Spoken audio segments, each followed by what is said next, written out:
Slappy, good afternoon slash evening to all of my folks out there in Discord land. We are trying something new this evening. We're doing a simulcast on BPX After Dark here on the Radish Digital Spaces. Honestly, we've been having a lot of discussions, Slappy, about the way in which we've been going about the different kinds of broadcasts that we've been doing. And honestly, we're thinking video, whether it's Google Meet or whether it's Discord or something like that, it feels a little bit better than X Spaces. It also allows us for a little bit more engagement when it comes to the comment section in Discord. And we also see that there are a lot of people and a lot of folks in Discord who don't have X Spaces accounts. So we're going to give this a shot and we're going to try something new. We're going to try something different. For those of you out there who are listening tonight, thank you so much for being with us. BPX After Dark, this is actually going to be our last show before we take a little bit of an intermittent break. We're going to have a few broadcasts in June, July, and August, but it's going to be a little bit more truncated to allow for other people to enjoy their summer break and to have a good time.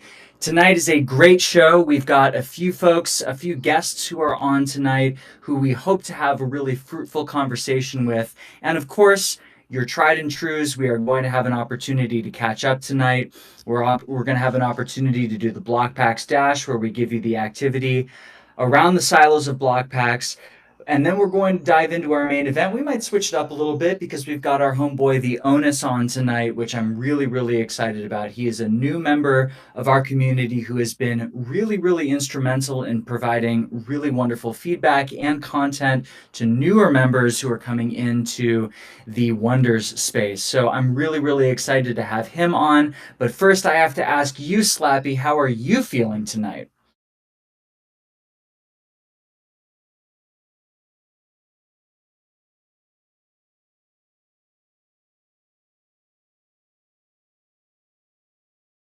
Yeah.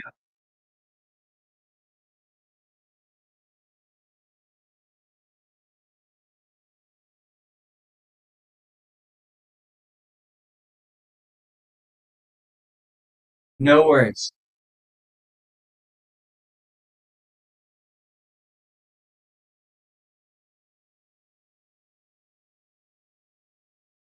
Oh, let's go. Congratulations.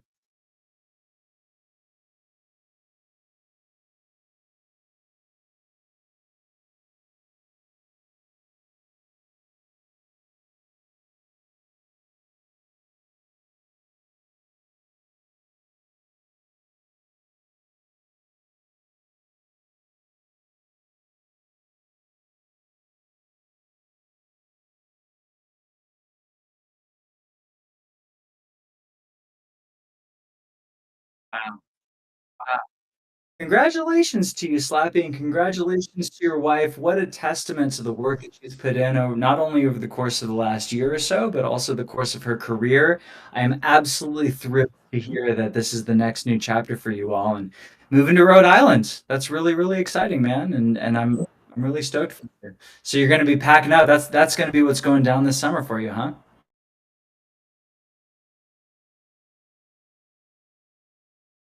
Wow. Quick.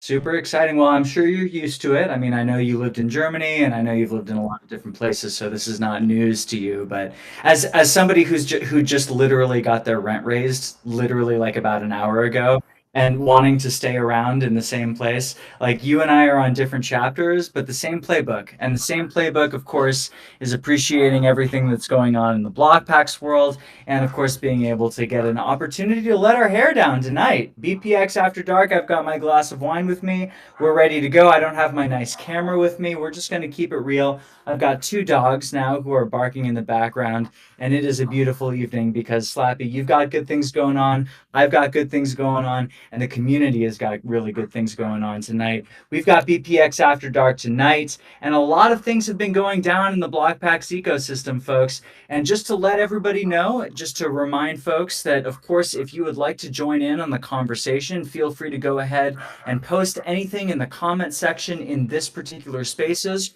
Or, of course, go ahead and tag us in the general Block Packs Discord in the Radish Digital Discord if you have any questions, or if you, of course, would like to hop on stage. The water is warm and we are ready to welcome you in. But just as a heads up for those folks who are listening in and are wondering what the programming is going to be over the course of the next few months for BPX After Dark, we are going to have broadcasts once a month in the summer months. So we are going to, for BPX After Dark, we are going to have a June 20th date, a July 18th date, and an August 22nd date. So we're going to do it once a month or so, just to allow folks a little bit of a breather, to allow a little bit of a trickle to go down. But at the end of the day, folks, we're here to chew the cud. We're here to kind of talk and really allow for the community to really voice their opinions about everything that's going on with block packs and, of course, with Wonders and everything that goes on between it. So here we are tonight. And boy, I am hopefully going to be your Pied Piper. I'm the messenger when it comes to everything that's going on, when it comes to block packs land. And we have a few things that are going on outside of course, Wonders, which we are going to keep an eye on. The Kickstarter is going to be finishing up soon. If I'm not mistaken, we've got about 1 hour left. We are 52 minutes. That's right. It's going to be ending at 7 o'clock Pacific time. We've got about 52 minutes to go. We have 2,021 backers and $1.18 million raised. We are going to keep an eye on that as we continue to go through our BPX After Dark conversation. Apologies for my silly little dog in the background. But we are going to have a lot of excitement when it comes to our conversation tonight. So if you would like to join the conversation, feel free to go ahead and just ask any questions or comment anything in the Discord. For TSage225, I'm sipping on a private reserve label Talbot Vineyards from Carmel Valley, which is one of my favorites. It's a bit of a more upscale Chardonnay from them. So we're going to go ahead and go through that. And then I was also sipping on a little bit of an Allagash White from Maine, so right next door or close to Rhode Island. I don't know East Coast geography. I'm on the West Coast here, but yeah, pretty close. All right, yeah, close enough. And I think they're still independent, which I have great respect for. But just to let everybody know, BPX After Dark, we want to make sure that you are kept abreast of everything going on in the BPX ecosystem and the umbrellas. The first thing that I want everybody to know is that the drop one of Snap Games ends tomorrow. Slappy, I know you've got about 62 accounts that you are a part of, and I'm wondering how many pink shatters do you still have live out there? How many white shatters are you hoping to gain after tomorrow's snap?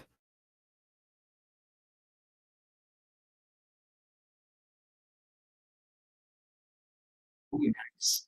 Nice. I've got one Bojack's left, which I'm really excited about. But other than that, it's house money at this point in time. Yeah, for sure.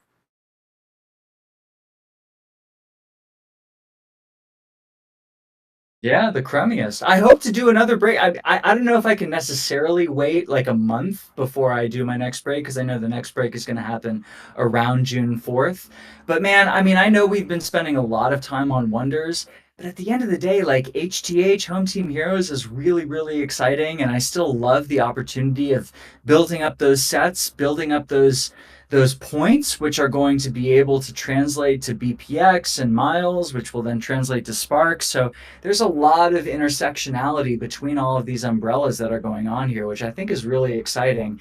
And I've loved building the sets. I've got one more card before I build a HTH baseball blue set, which I'm excited about. Definitely those 2.1 million points. So we're definitely going on there. And of course, we mentioned as well the Wonders Kickstarter ends tonight. So if there's any folks out there who are willing to convince somebody in the next 15 minutes to hop on as a new backer, definitely throw them over to the Wonders Kickstarter. We are at $1.83 million raised with 2,023 backers now. We've gained two in the last 5 minutes. this is really, really exciting, folks. We've got one umbrella in the Wonder space. We, of course, have HTH going on as another tent pole that's going on here. So it's really exciting to see. Also, in terms of drop two, Rue, settle down. In terms of drop two, in terms of HTH, nobody's won the Bojack's specials yet. Slappy, I know that you've been running a few breaks. Do you have another break coming up soon?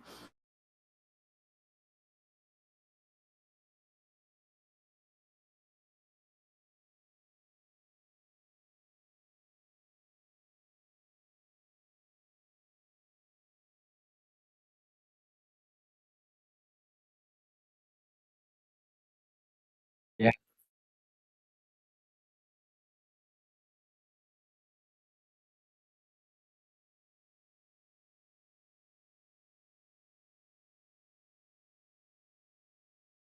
Yeah, no, totally. I mean, and I think at the same time too, obviously BlockPax has done really well to reward their users regardless of whether or not the deadline has passed. I think that it's going to be great no matter what. But of course, I would love to see a few more folks at National, especially those who are really, really into BlockPax, continuing to preach the gospel. I think it's going to be really important to see a critical mass of folks, especially at this point in time, to really make sure that people know that digital card collecting and HTH, this can be a really fun opportunity and a new chapter into what it might mean to collect various cards and to collect various aspects of who we are as a community. Excuse me for yeah.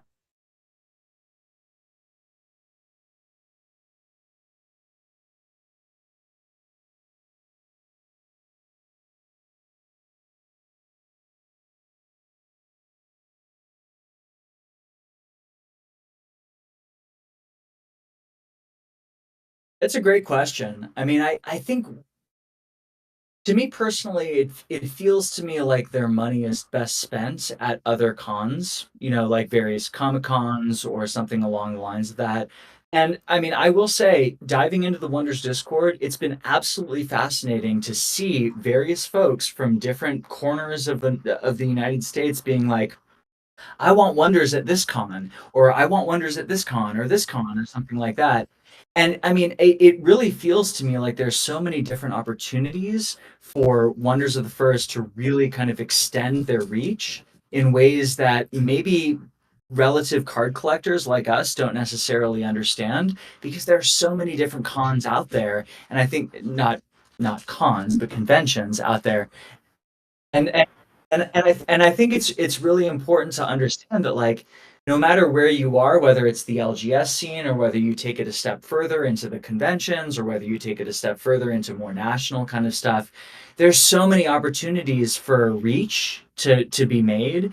And we're seeing, about the same, maybe a few fewer, but about the same amount of folks who are backing this Wonders of the First Kickstarter. I think it's really exciting and really important to see that.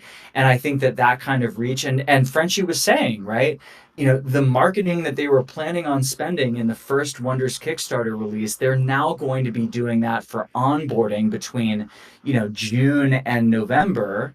And so I think it's going to be really interesting to see what kind of team members will go to different places. I like the idea of HTH being a little bit more siloed. I like it being more geared towards, say, younger folks. I was actually thinking about it, and I was like, I've been watching Major League Wiffle Ball on YouTube because it's hit my algo for a little bit, and I was like, wouldn't it be cool to just have like a MLW, HTH crossover? Because I know a lot of kids are watching Major League Wiffle Ball, and how are ways in which we might be able to kind of use that access to come in to different kind of spaces, which I think is really cool. Oh, Oh, it's literally on YouTube. Yeah, they've got like 8 different teams that have 2 different divisions, and it's like major league professional wiffle ball. And it's really fun and really a little bit hokey and a little bit fun, but definitely look it up. MLW wiffle ball. I've been watching it the last couple of years. I'm a Mallards fan, but I also have love for the Metro Magic. So definitely pick your team and take a look and see if there's anything that might entice you over there. But yeah, we definitely have Wonders kind of wrapping up in the next 45 minutes. Nobody's won the Bojacks yet. We're hoping to see that happen in the next month or two because I know that the main convention is going to be happening, if I'm not mistaken, in July, late July. So definitely, if you haven't hopped in any one of the rips, make sure to hop on to radishmarketplace.com and take a look at those rips. See if you want to roll the dice on a black one of one. And I know, Slappy, that if you do hit that black one of one Bojacks, you are not only going to win a trip to National, but you will win an extra prize. Am I not correct?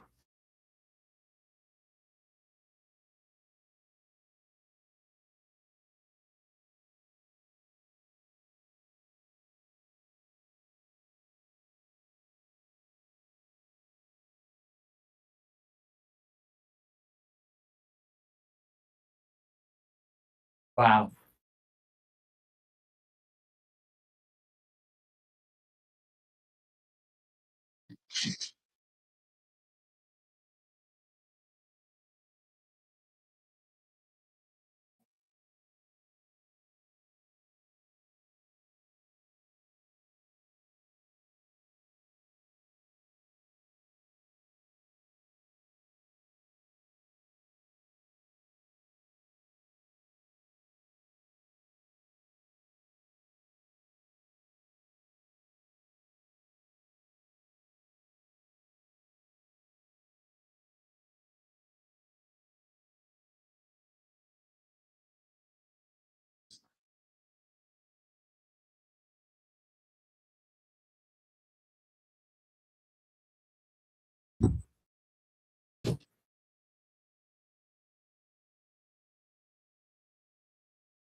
No doubt about it. And let's see, I want to make sure that I get the link right. So I'm just going to make sure to go ahead and go for it. Okay, so if you head over to wondersotf.xyz, and we'll go ahead and post that in the chat right now. That is the general basis of what Wonders of the First is. Slappy has gone ahead and hit us all up with a Kickstarter as well.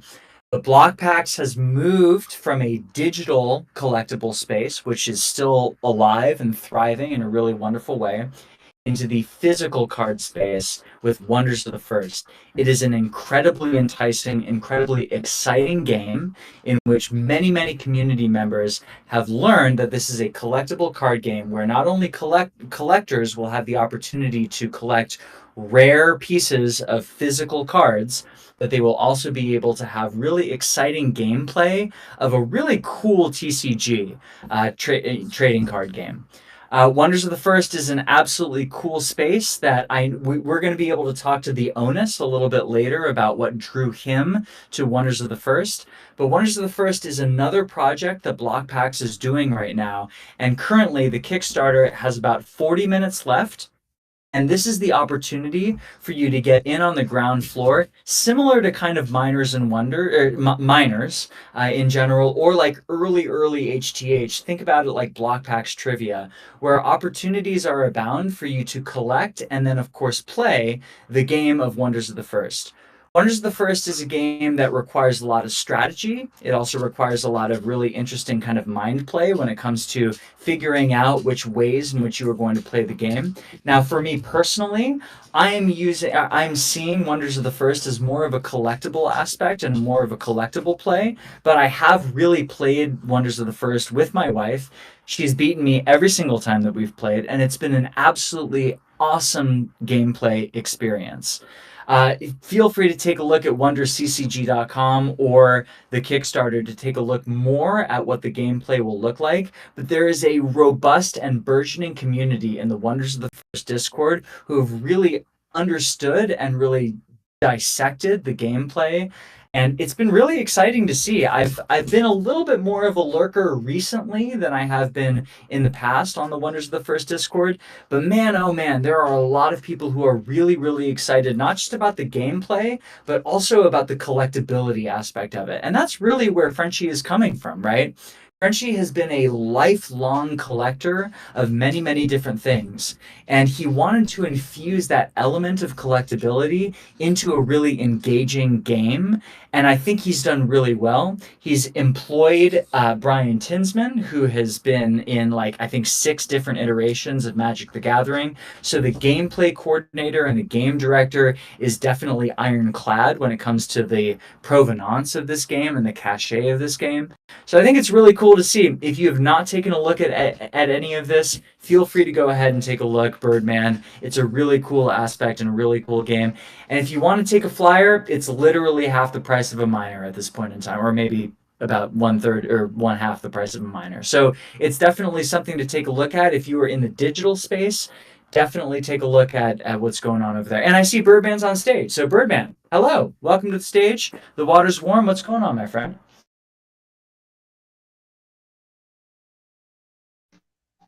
Can You everybody want? hear me? Yeah, sure can. Sure can. What's going on, man?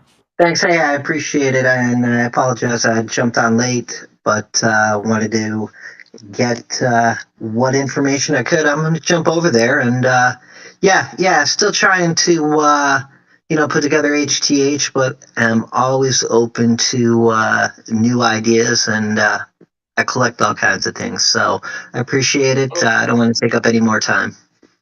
Totally. Well, I appreciate you hopping on stage, Birdman. And, I think at the end of the day, this is somebody, coming from somebody who's been following Frenchie for the last 3 years, literally since the inception of block packs, right?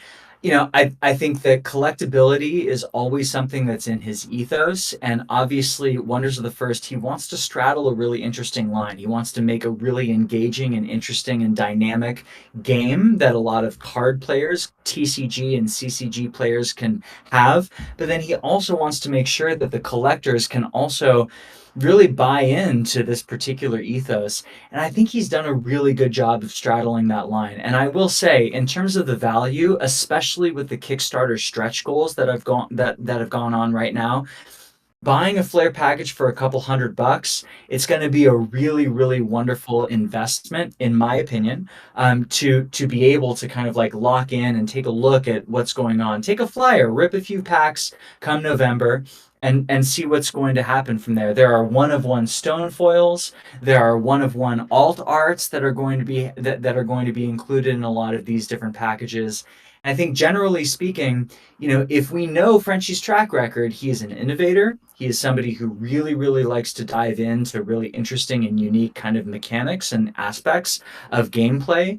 And I think it might be worth a flyer. Now, of course, whatever works for your wallet, by all means work with your wallet, right? But at the end of the day, definitely take a flyer. And if you've been into the digital collector space, as I have been for quite some time, this might be a nice opportunity to kind of dip your toes in. It's fun. It might be interesting. Give yourself the opportunity to play the game as well. I think that that's a really fun opportunity and allows people to just say like, okay, this is not just like an NFT when you're, just collecting it for the sake of collecting. You can actually play this and you can understand and see what kind of cards are more powerful than others. And I think that that's a really cool thing. So thank you for hopping on stage and really appreciate your time and definitely give it a flyer. You've got about 35 minutes left before before the Kickstarter sunsets.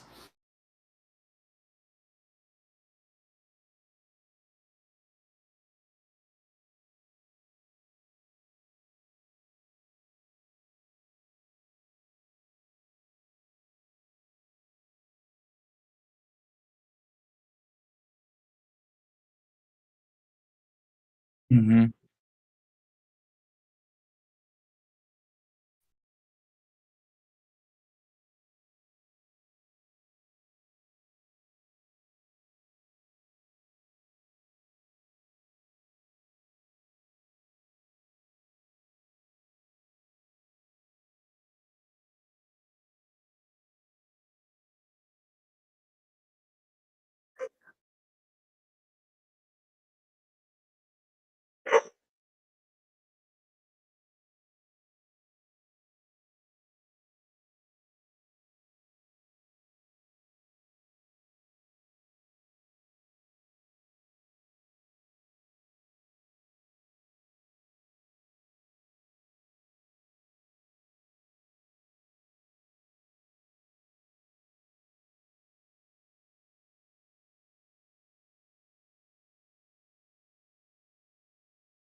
Yeah, definitely, and I think it's really exciting. And Birdman, anything else to offer before you hop off?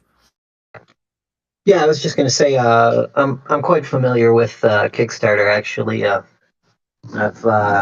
gotten into a couple other projects there. So yeah, I'm going to listen in for a little bit longer and then jump over, make sure I hit that deadline. I appreciate Love everyone's to time, see it. and thanks. Love to see it. Yeah, thank you for hopping on stage. And of course, if there's anybody else who would like to hop on stage tonight in our audience, feel free to go ahead and request. Slappy is ready to go ahead and hop you on stage. Of course, if you are feeling a little bit sheepish or shy, or if you just want to go ahead and comment inside this Discord spaces, feel free to do so in the chat. We are here. We are going to be listening to your opinion. After all, BPX After Dark is an opportunity for the community to really provide a lot of input in the work that they are doing. But with that in mind, I think I just want to go ahead and then, I mean, yeah. Other than that, I mean, I think that covers most of the bases in the BlockPact ecosystem, with the exception, and that's a shout out to Birdman as well, of HTH Baseball Drop 3. The pre-sale is happening right now, so if you have not picked up any of your geek allocation, or if you want to pick up a little bit more, collecthth.com.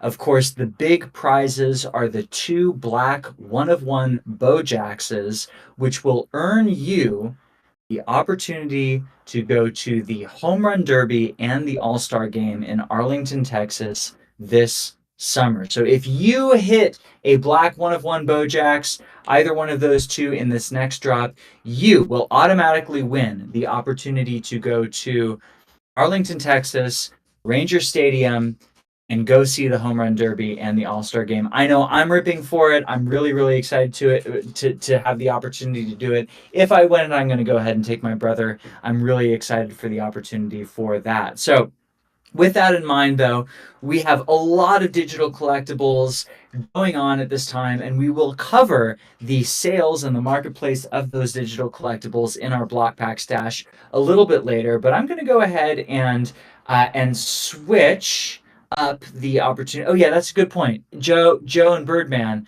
It's you and a guest. I got to take a look. Is it just me? Is it just me for the home run derby? I got to twist Eric's ear or Frenchie's ear. Make it a +1.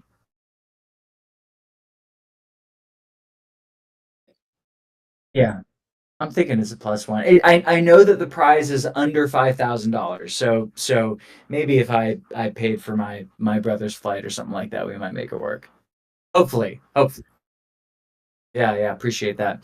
But we've been talking about HTH a little bit. I want to make sure that we are also talking about Wonders as well. And Wonders, of course, we've got about 30 minutes left. We are starting to see the pledges climb. We now have 2,045 backers, and we have eclipsed $1.2 million now. We are at $1.206 million pledged for Wonders of the First, with about 30 minutes left. We are seeing some stragglers come in who are really getting hit with the FOMO bug. But I want to go ahead and talk to somebody who was not hit with the FOMO bug. He's been here for quite some time, but he's also a new member of the BlockPax community. And I wanted to really highlight BlockPax, the BlockPax community in general, but I wanted to highlight his journey. And I wanted to invite TheOnus on because I think he's been a really wonderful representative of the Wonders Discord, because I know that, Wonders and BlockPax, they've remained relatively divorced from time to time, but TheOnus has really been a member who's a new member who's hopped on and has really kind of dipped his toes into the BlockPax ecosystem. And I wanted to really kind of ask him a few questions about, like, first off, of course, welcome him to the community. TheOnus, welcome. And really kind of talk to him about his journey a little bit. So, Onus, welcome to the stage. Thank you so much for spending your time and the gift of your time here on BPX After Dark. And I want to really ask to start, like, how did you hear about Wonders of the First, just in general? Unfortunately, Facebook, and I say unfortunately because if I had found out about it another way, I could have been, several months earlier. Sure, sure. I missed all missed all the proof drop awesomeness. But that's Yeah. okay. I'm not bitter. Um, You sure? You sure about that? no, Well, no. listen, the best time to get into something like this was a few months ago, and the second best time to get into it was when you did, right? And I Yeah, think that I that's really I wonderful actually to saw see. I saw an ad initially pop up right when the first campaign launched, and the right away, the splash page or whatever had me going, ooh, at the art. So I hopped on to check it out, and then I started reading about now. Obviously, this is things have changed since then, Sure. for reasons. But initially, in that first campaign, once I landed there, then I started reading about this whole idea of the proofs and the proof cards and what that meant, and oh, what are sparks and what else, and that really kind of drew me into, like, all right, let's take out the magnifying glass and see what this is all about. And then, because like you, um I played TCGs back in the day, when the initial boom was happening with, like, Magic and Star Wars, and you name a franchise that had a card game type of thing. But once that kind of went bust across the board, except for Magic, um, I kind of pretty much got out of everything, and have only recently, in like the last month or two, really started getting back into the collecting world in general, CCGs, comics, all that. And so I haven't played in ages, and had approached this whole thing initially, was drawn in again with the proofs and the sparks and the art and the first. I'm full on collector brain, and looking at things more from an investment point of view. And then I started, the more I started reading, and especially once I hopped into the Discord and started meeting folks, started talking with folks and whatnot, I'm like, hey, wait a minute, this place is kind of cool. I'm digging these people, and Yeah, that yeah, wasn't supposed to happen. 100%.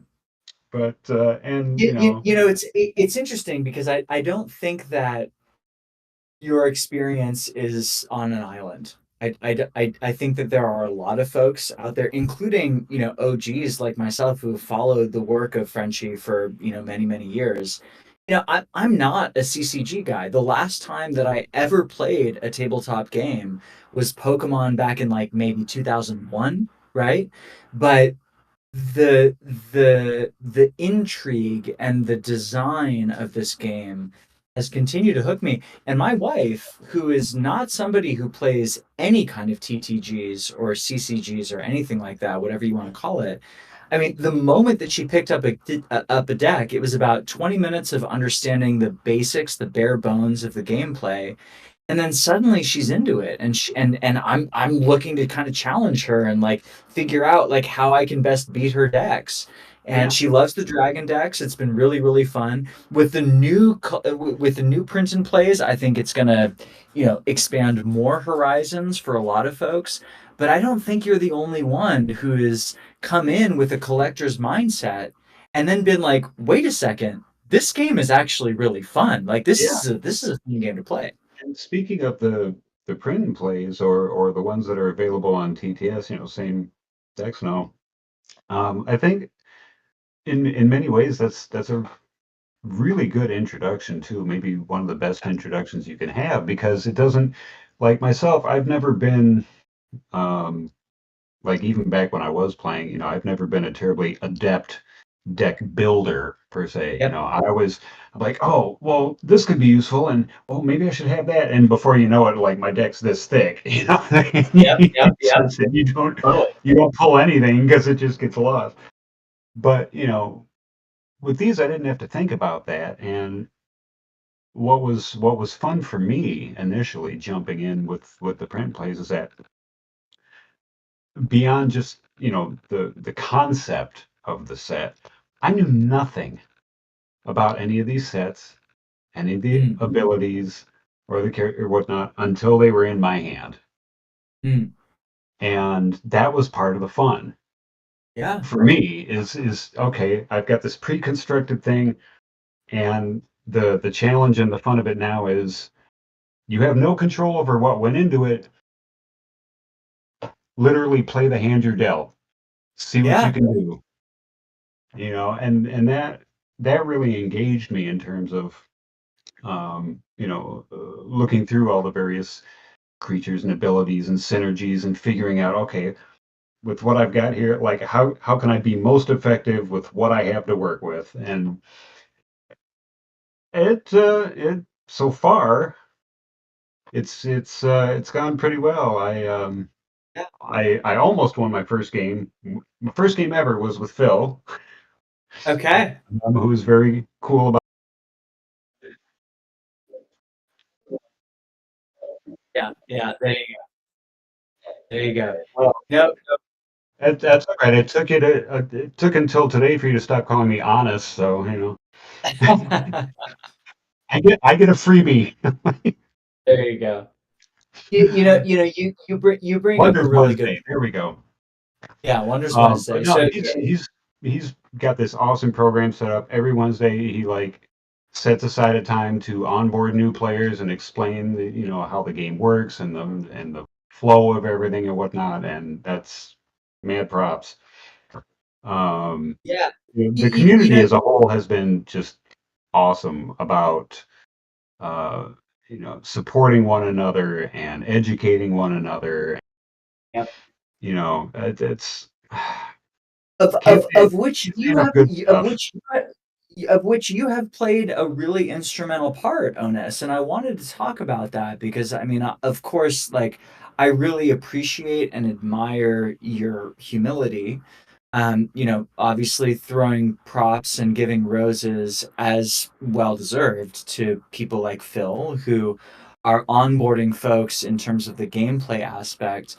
But I've also noticed that in terms of what's going on in the wonder space, you are incredibly active in not only, allowing or not only answering really important questions, oftentimes the same questions to a lot of these newbies, but you've really dedicated a lot of time and space to making sure that people are feeling appreciated, seen, heard, and then of course respectfully pushing back on some of the conflict or the tension that might exist within this kind of new nuanced space. And I'm wondering, from the Facebook ad where you were targeted and you hopped on up until now, did you expect the kind of engagement? Did you expect to provide or give the amount of engagement that you have? Because every time that I see you on the Wonders Discord, I mean it's string after string. You're awake and answering from like 10 o'clock my time to like 8 o'clock my time. So I mean, much appreciated for the work that you're doing there. GT has found very polite ways to say that A, I have no life, and B, I talk a lot. Yeah, nonsense, nonsense. I mean, everybody has a role to Both play, right? true. I mean, yeah, totally. um, to answer your question though, yes and no. I mean, to an extent, it wasn't really a conscious thing. Like I'm going to Sure. go in here and do the thing. That part just is kind of organic. I mean, even back in MMO days, like that's just me. Yep, When I get involved in something, I get involved. yep. Um, but in terms of some of the ways in which that has manifested, um, yeah, some not always. So some of those Yeah, have been kind of surprises to myself. yeah. Either to the degree that I've found myself in engaging in certain ways, or fighting off pitchforks. Um, that part in particular, I have to say, like, I don't. It's been a long couple of weeks, and we are all well and truly over that subject that I don't want to get too far in the weeds on, but I really honestly was um, very taken aback by the level that it has reached Yeah. over the last couple of weeks. Like, okay, you get a couple of folks, the expected pushback against, AI assisted art or Yep. questions or stink eye at the whole NFT concept or whatever. You know, a lot of that was expected, sure, Yep. but especially with this second campaign and with all of those questions answered time and time and time and time and time again in many ways on many fronts or whatnot. And maybe I just haven't, maybe it's always been like that, and I just haven't lived in the CCG space in so long that, you it was a surprise, or I don't know, but I expected a little pushback on a couple of fronts. I did not expect the wave of uh, concerted anti-sentiment. Yeah. Yeah. And I I, think I think that took a lot of people off guard, frankly. yeah. Um, Myself included. Myself included. I think that it was a very clear reminder that there are a lot of people out there whose minds are already made up about a lot of things, right? And I think that it was very surprising, especially because I think it's generally. funny that you mention that though, because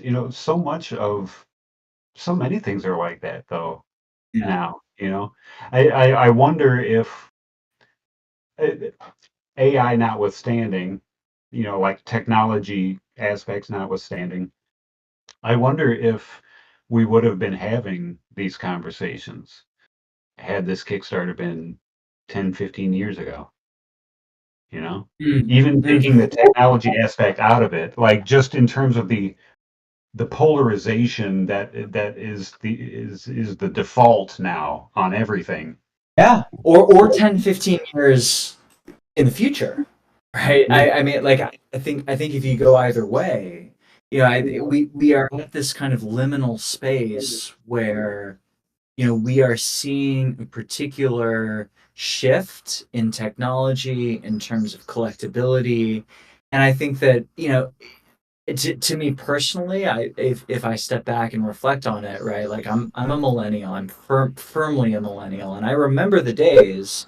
I think I was probably 6 or 7 when I got my first computer, right, and so I remember days in which we were not digital, and then most of my life has been.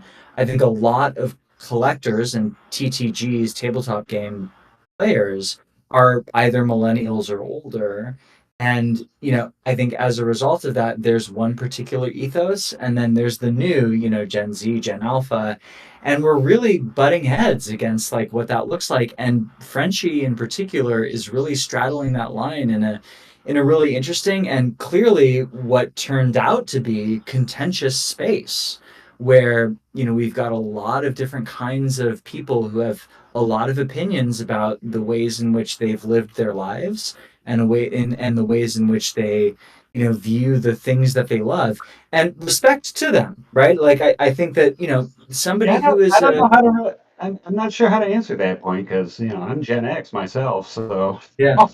Yeah. Well, and I'm not putting it, I'm not trying to paint with a broad brush, right? I think that there are a lot of people who are open-minded to these particular concepts, but clearly, as we've learned and as has surprised me as well, there are a lot of folks who are very staunch in their beliefs that like X is bad and Y is good, or like Z is bad and A is good, right?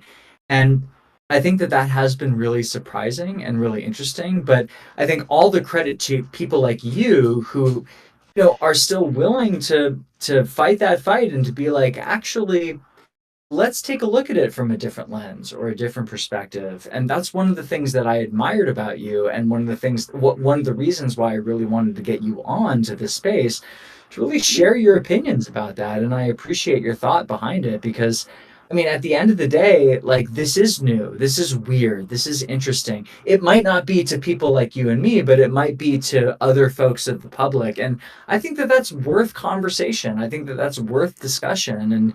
And I think, as a result of that, we can really learn from a lot of different kinds of perspectives of people who are coming in being like, actually, this doesn't sit well with me, because, you know, it's 2024. We live in a series of echo chambers. We live in a series of algorithms where things are like totally, completely, and utterly like designed for us, right? Our Instagram feeds and our YouTube channels are hyper, localized to us, and that's the world we live in. Right. But it's also something that, we need to watch out for uh, Totally, on totally. our own too. I mean, it's easy to talk about things like BGG or whatnot, and echo chambers and whatnot. But I think where a lot of the community, not just myself, but I've seen Phil do it. I've seen B Jamps do it. I've seen a few folks in there. Self-policing is important too, to make sure that we don't Yeah, become our own echo chamber and just 100%. I as much as I hate to say it, as much as I absolutely have love and respect for the entire Wonders team, and I do. They're all great people and fantastically talented. But I always, as much as part of me is going, yeah, go team. I have to admit, I get a little nervous sometimes with the some of the Frenchy hashtags and whatnot, because it's like I riding that fine line between there's team spirit and support. We just need to make sure we don't slide off the Yep, rails into blind devotion territory, because it's it's tricky, you know. yep. Oh, I already No, have no, you're totally right. I my think I Kool-Aid think right that, here. yeah, no, I think that you're totally right, and I'm with you in that boat. I mean, I have So people, benefited greatly from the work that Jeff has done over the last 3 years, and I think he would probably be the first to say, like, I want you to continue to critically view the work that I do, to look at it with a critical eye. yeah, And I great. think, and I think at the same time too, there is a rabid fan base who is looking, not who believes in the product that Blockpacks is creating, and of course, Wonders being one of them. And I think as a result of that, it's almost as if maybe they don't necessarily realize like how powerful of a group of people who are fervently dedicated to this particular thing really are, right? And I think I don't know if they necessarily realized or like understood the power of flooding, Board Game Geek or Kickstarter or something like that. But clearly, like, it's a result. I would like to believe that it comes from a good place. Like Yeah, like all of definitely. us are coming here because we are fans and that we are excited. It's not necessarily to bring down anybody else. It's Yeah, not an act of like fuck you. It's more just like we want to show people, and we want to have the opportunity for people to be like, this is cool. Like, this is yeah. really cool. And at the same time too, like, I really hope that there are folks out there who continue to have a critical eye and a critical lens and get out when they want to, because I think that that's really important. Well, and that's I think you nailed it there too, in that it is powerful when you get a fervent fan base together that are all hyped up and excited and bouncing off one another and whatnot. But yeah, it's Yeah, important it's to it's have. it's a fine line. It's like, just like you said, it's a fine line. And I want to bring Slappy in on this as well. You have some thoughts, Yes, Slappy? our where are we at? 6 minutes. Yeah. Get on it, bird. Get on it, bird. 6 minutes.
Onus, onus, onus.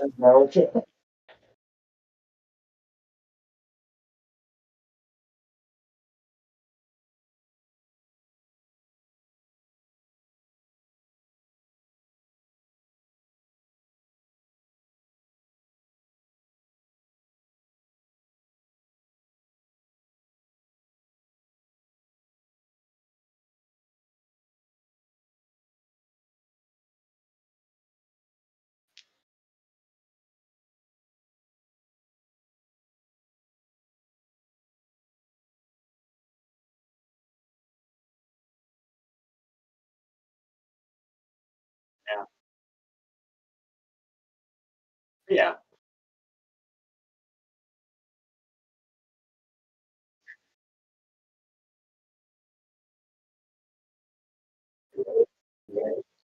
Yeah, and if you discounted the bonus, it was actually more like 4x.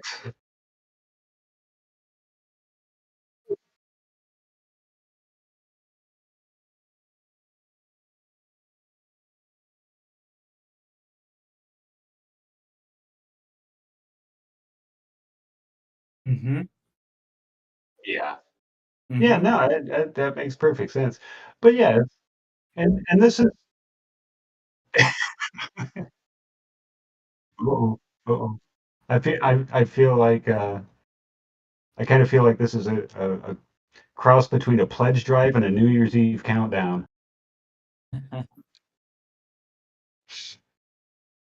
Yeah, Well, no, it for is. sure. And we are looking with a couple of minutes left. We've got about 3 minutes left. So of course, One of the things I'm Birdman, really impressed with this I time hope around. you did a little bit of research. We've got 2,090 backers. We are at Mhm. 1.22 million with 3 minutes to go. I think honestly, generally speaking, given the fact that we had that first Kickstarter hiccup, I'm really pleased to see 1.2. I think, I'd like to think that maybe around 1.2 would be BlockPax's break even point. But of course, at the end of the day, the marketing that they were thinking about using now versus later, they're transferring that now. And what I'm really, really pleased to see is that there are almost the same amount of backers that there were in the previous 2,094 backers with a couple of minutes left. We are still climbing, and it's great to see. So I'm really pleased to see that. Birdman, I see that you are back on stage. Would you like to share any thoughts or reflections in these last couple of minutes before the Kickstarter ends? Cool. He's still on and he's doing his thing. So Birdman, if you still want to hop on by all means. But Onus, I wanted to ask you as well. Oh yeah, go ahead. You had something to say. I was just gonna say, but it's important to note that this campaign effectively got split in half, Yep. time-wise, right? Because they're normally 30-day campaigns. We're a little over the halfway. this second one, but effectively got split in half. And having to start over, having all of the, negative fallout and fracas and whatever, and that came from having to restart in the first place. Um, and in a half a campaign, we had when the first one got canceled, we were at 1.4. Yep. And we've nearly come back to that point with about 300 backer difference Yep. from the first round. That's pretty amazing. Yeah. With no advertising this time. With no advertising, right? Well, and that Jeff says a lot was about the game and the community. totally, and Jeff was very, very clear. He was like, I had a seven-figure marketing budget for the first round. I'm going to take that. I'm going to move that towards onboarding after the Kickstarter is done. And we have reached 2,100 backers. Okay, we got to do the countdown. It's New Year's Yeah. Eve. We should- Absolutely. Absolutely. Yeah, we've got about 20 seconds to go. I think that this is really, really exciting to see. I'm really proud of the team for Here we doing go. natural, absolute 9, marketing. So 10, 8, 7, 6, 5, 4, 3, 2, 1. Happy New Boom! Year, everybody. $1.227 7 million with at an 21 2100. even. I like a good even number. I like a good even number. Congratulations, and I'm sorry for everybody's wallet, but this is a absolute triumph for the Block Packs team, especially dealing with such adversity. $1.2 million. The game was already going to get made, folks. It really was.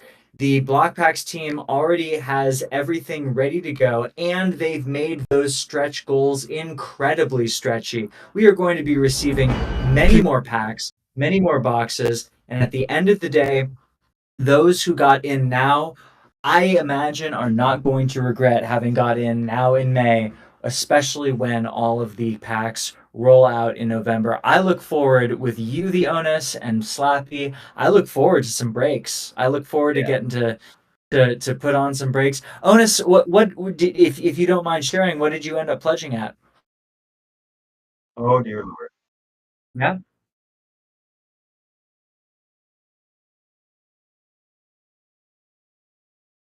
Please go ahead. I'll do it, man. Yeah. Yeah. No, we're good. Congratulations, we've done it. Our Kickstarter is closed and in the books, setting the stage for a journey of epic proportions. Over the past year and a half, our adventure has been one of passion and perseverance.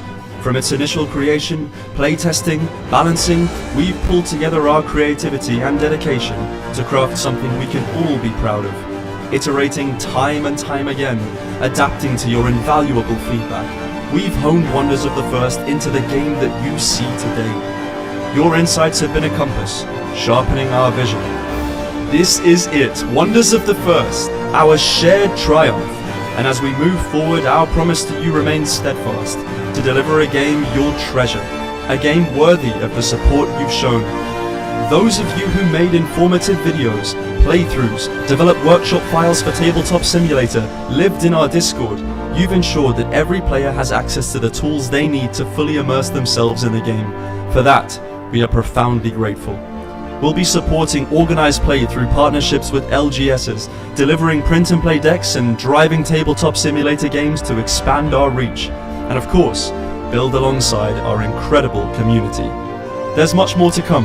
Thank you for being on this adventure with us, and may we continue to create, explore, and celebrate this world of wonders together.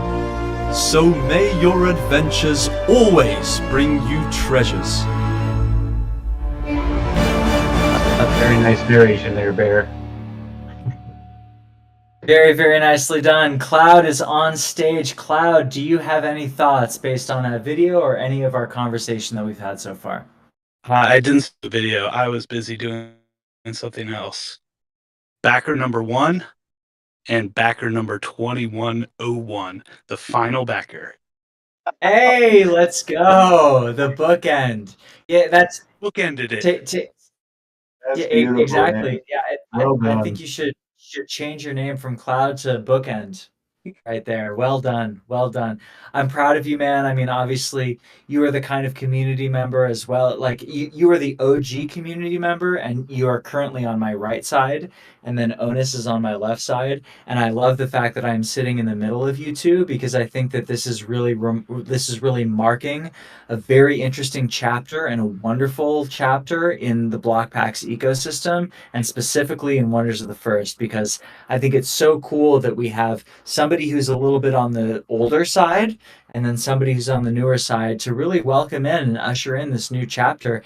And I'm stoked about it. I just want to freaking rip this stuff, man. I'm really excited about it. Clearly, the art is really cool. There are incredible collectibles out there, and the team has a plan, right? And I think that that's really important to understand. I think one of the things that they noticed one of the things I noticed about, some of the naysayers was like, oh, like, is this going to be something that is going to be long term, or is this something that is going to actually develop into the future? And, the plan is there. This is not just some edition. The team has a 4, 5, 10-year plan down the road. And I think that that's what sets it apart that gets ignored by a lot of folks. And I think that that's really important to recognize. And Onus, I wanted to Yeah. know if that was something behind your rationale of necessarily like backing this particular Kickstarter. Definitely. Like I said, when I was coming in here, especially before I got to spend as much time as I had talking with you know, Frenchie and Kish and uh, Romo. Ramel, yeah. No, okay, I didn't want to fuck it up. Yeah, it's all good. Slappy pronounces it Rommel all the time, and one of these days I'll get him to pronounce it But Ramel. Yeah. yeah, but especially before all of that, I was definitely intrigued and hooked and loved the environment. But yeah, I spent a lot of time doing some deep dives on the official website and reading up the blog posts and uh, watching every 45-minute Jeff video I could find, which is all of them. Uh,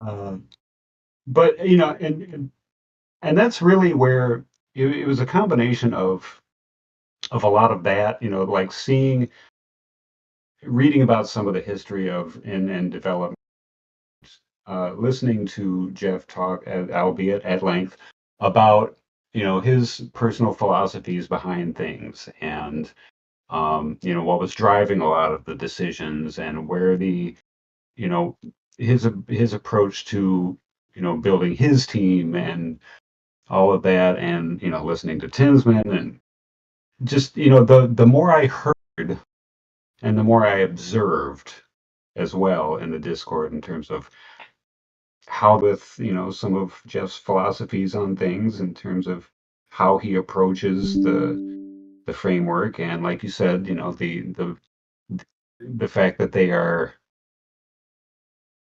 looking at focusing on the long term rather than okay, what's next month, Yep. um, or at least doing that as well. Yep. Yep. All of these things. And on top of that, hearing more and more as I got to know more people from other community members, left and right, that have been like, oh, well, yeah, I've been involved with this project, or I've been following Jeff for 3 years, or I've opened a single bad word to say. Yep. None. Like not even the smallest. Yeah, well, I love these guys, but there was this one time, not even that. I mean, it's like, Yeah. you know, um, so yeah, Yeah. you spend a month soaking up all that info and getting that kind of experience, and I started to get pledge creep, There you go. commensurate with my level of confidence. Yep. Yeah, and I think it's interesting what you bring up too that like there is it's all gradual. I mean, I think for the folks of us for those folks who got into the block packs ecosystem 3 years ago, this was all digital, right? But the idea of collectability, the idea of good, like a good product sells, right? And I think that that is really important. And I think to Jeff's credit as well, I love the fact that he brought in somebody Brian Tinsman, who is OG, because quite frankly, like a lot of folks in block packs are Gen X or like approaching boomers or are boomers, right? So it's like that's the sphere that we're working with. And so oftentimes, and then older millennials, but so oftentimes that's the nostalgia factor, right? Like we're looking back to 90s Magic. We're looking back to early 2000s Magic. Jeff isn't the kind of person to, hire some hype beast who's popular now to just sell a product that's, going to be hot for 2 months. It's a long game, right? It's a marathon, not a sprint. And that might incur some kind of hurt short term. That might incur a lot of vitriol and flaming and trolling by folks who think that this is not going to happen because it's not going to happen in a month.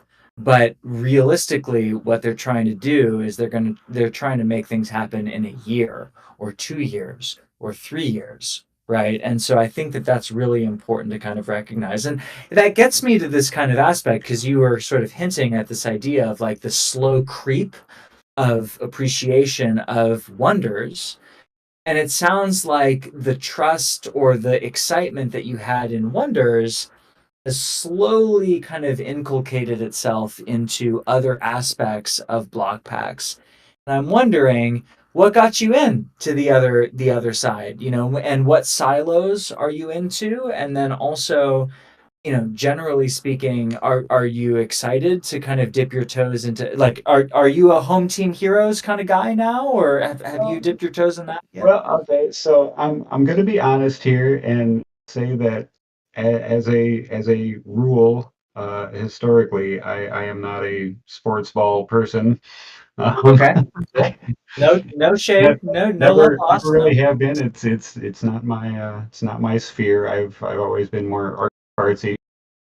Um, but that being said, what got me over there initially? Um, Mainly two things. One, cloud, and I'm two, glad. the the idea or the whole concept of using that as a means to the BPX ecosystem, Yep. and using that as activity there as a means to build that up for future use toward more wonder stuff. That was the I see. strategy. Um, Unfortunately, it's probably going to be a while before I recover enough from this pledge drive to be able to put that plan into action much, but but that is still the plan eventually. To get into more HTH or to into more Wonders proofs or both? Uh, I ideally both. Like the HTA Okay. stuff for me, honestly, is mostly just Not as yeah, sexy. Yeah. it's a mile building vehicle. Sure. You know, from my end, hopefully. The Yeah, the proofs are still definitely a big interest of mine. I've been trying to I have dreams of putting together like a little themed collection, but I can I already love tell that. that's going to prove difficult. It, no, I mean, Not just listen, not just because of cost, but convincing certain owners to let certain ones sure. go. Understandable. Well, I will say that as you continue to inculcate yourself into the Blockpacks ecosystem, you will be very hopefully pleasantly surprised at how generous a lot of even the OGs and the whales are in this space. I Oh hope, yeah, and I'm wondering in general, like what kind of theme are you looking for at this point in time? I've actually already experienced a quite a few instances of said generosity. Right on. But shout out here to BJamps, Radish, and Cloud and Petrarca. Oh yeah. There you All go. of them. There you go. Yeah, this those are some good folks to bend their ear on for sure. And what kind of collection are you looking to build at this point in time? I don't know if I should say anything because I don't Oh, want don't other worry. people No, going nobody's after going to them. be hoarding them. It's hard Nobody's enough. going to be hoarding what's No, already that's fine. hoarded. So I've already pretty much outed myself on the Explorers channel anyway. No, I as far as the Wonder stuff goes, I would really like to eventually amass a little a wolf themed proof collection. nice. Uh, You and my wife, Partially actually. because of personal significance, partially just because the art is amazing. Love that. Love that. So if there's anybody out there in the audience who either has a proof or knows of somebody who has a proof that is wolf-like, I have a please go ahead and DM TheOnus as well. He is willing and able to purchase. I wish I had one in my collection for you. Unfortunately, it doesn't look like I do. So, but I'll definitely keep an eye out. Wolves are not something that is super important to me. However, if it's important to you, I will definitely make sure to look out for that. So thank you for letting everybody know, Honest. And I think that you are, of course, you are a great representation of a member who stepped into one space, was drawn in, much like myself. I was actually drawn in with an Instagram ad 3 years ago. You're drawn in, from an Instagram ad. You get hooked by the community and the strength of the community. You get bolstered and emboldened by the transparency and the focus of the CEO and their team members and the accessibility of the team members. You branch out into something that might have felt uncomfortable 3 months ago, and now you are branching into something that's new. And you are the kind of person who I think is really the archetype for who we can continue to support because you are not going to be the last, right? There are going to be more folks who are going to come in with the same kind of targeted ads or with the same kind of word of mouth. And it's up to us as the community to really foster the kind of positivity and open mindedness. Because, yeah, we're going to have a lot of people who are on different spheres and spaces who will be like, this is not for me. But for those who are in the margins, or for those of you, for those people who are willing to give it a shot, I think that people like you are so important to this community. And it's people like you, people like Midnight Lightning. Everybody's got their own niche, right? Like Ben doing his, Be a Hero Gaming, right? There are folks in the YouTube channel, there are folks in the Discord, there are folks who are, really supporting everybody in many different ways. That's going to be really important to strengthening this game. And, with 2,101 backers, right? Like this is a great little nest egg, and we'll see how it grows in the next year or so. Looking forward to it. Yeah, no doubt about it. Onus, I am so grateful. You've spent an hour with us having a really, really wonderful and substantive conversation, and I am so grateful for the gift of your time. Will you go ahead and be on this again? Was this painless enough that you will Oh go ahead yeah, and have more conversations with us? All right, no, sounds I good. had a great time. Appreciate it. I'm really grateful for the gift of your time, and feel free to stay on stage. We're going to do one more segment of BPX After Dark before we leave, but thank you so much for being a really, really wonderful and strong community member. We thank you, especially the OGs, and then of course, keep up what you're doing, and you serve as a great archetype for people like me to continue to be a good light for and beacon for those in the Wonders of the First Discord. So big ups to you, and I'll keep looking out for those wolves. Awesome. Take care, my friend. Slappy, that was a great conversation, wasn't it, man? Lo- love these new folks. Love these new folks, and I think it's so important, right? I mean, like I think it's really cool. You know, in the last couple of years, we've developed and strengthened our community and really emboldened our community to really be strong. But the Wonders team, you know, it's a totally new silo, and I think as a result of that, we're getting new people in, we're getting new folks in, and how cool is it that like folks like TheOnus are really like stepping in and doing what we've done for the last couple of years. I think it's really wonderful to see.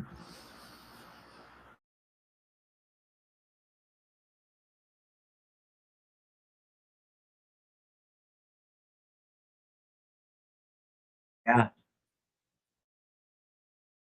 Yeah, 100%.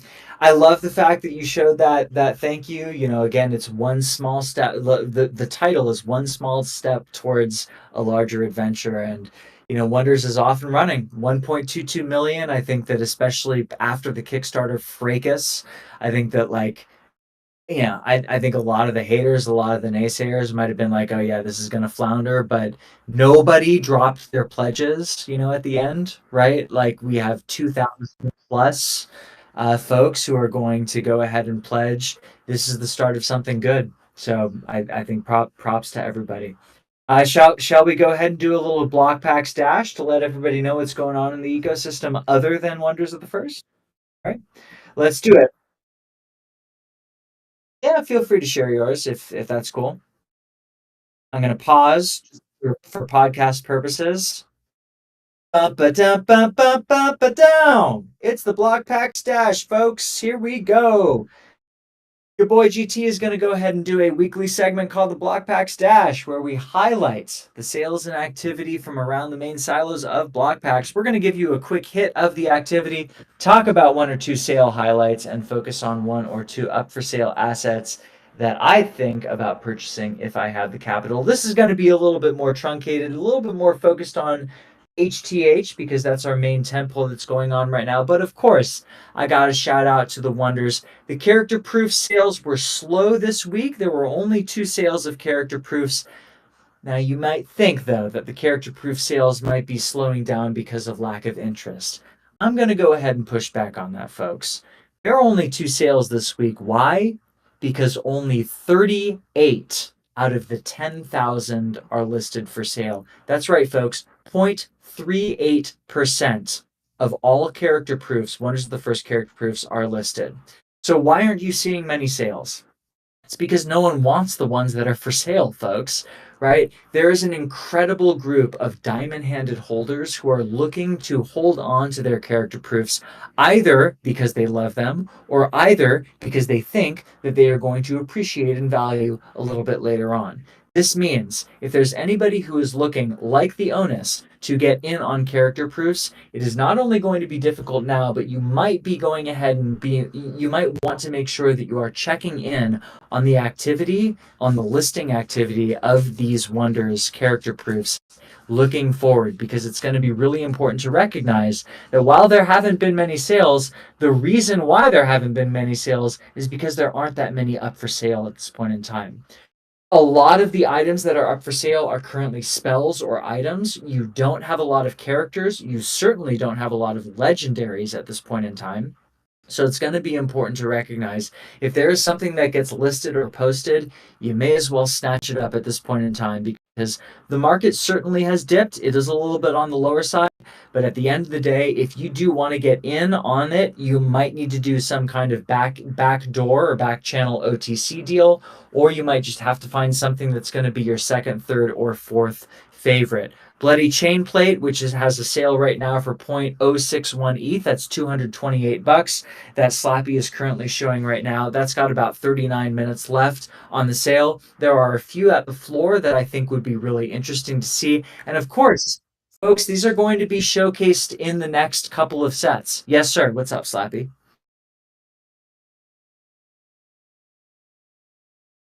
I know. It's been sitting there. It's been sitting there.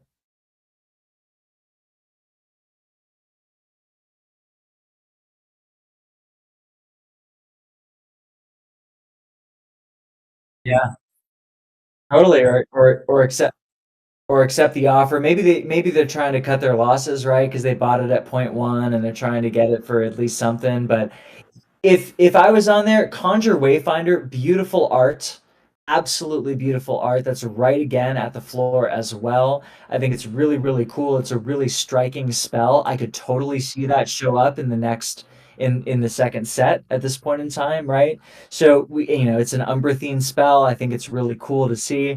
I would love to see that sold if I had the extra capital. Of course, I'm still reeling from the HTH purchases over the last few months, but at the end of the day, definitely something to take a look at when it comes to that. I will say, when it comes to Wonders of the First character proof, sales have been a little bit on the slower side, but that, of course, is a result of the fact that only 38 are up for sale. 17 Wonders Existence boxes sold this week. A lot of chatter has been going on in the Wonders of the First Discord about these existence boxes, about the fact that there's a little bit of an increased rarity aspect to it, the fact that there's going to be wonderful opportunities for people to have collectability. I know there are lots of people who are going to literally plastic case their existence boxes. 17 Wonders existence boxes have sold this week. Many of them are dragon boxes, but there have been a few that are the out of 99 boxes, and those have sold anywhere between $650 and $775. So we are seeing a good uptick and interest in those existence boxes at this point in time.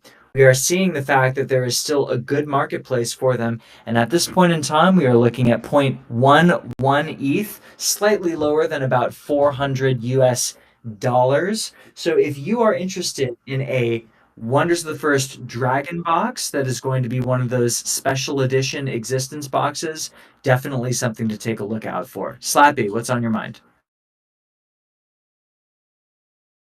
Oh, sorry. Sorry. Yeah, I thought that you were saying something. My bad.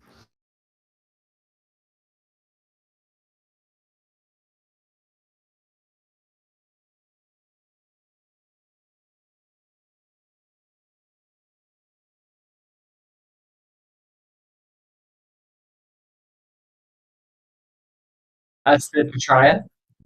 Yep.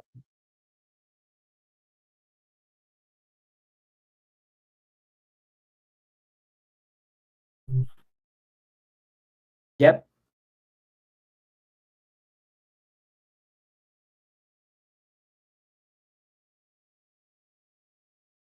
Wow, that's awesome. Congrats.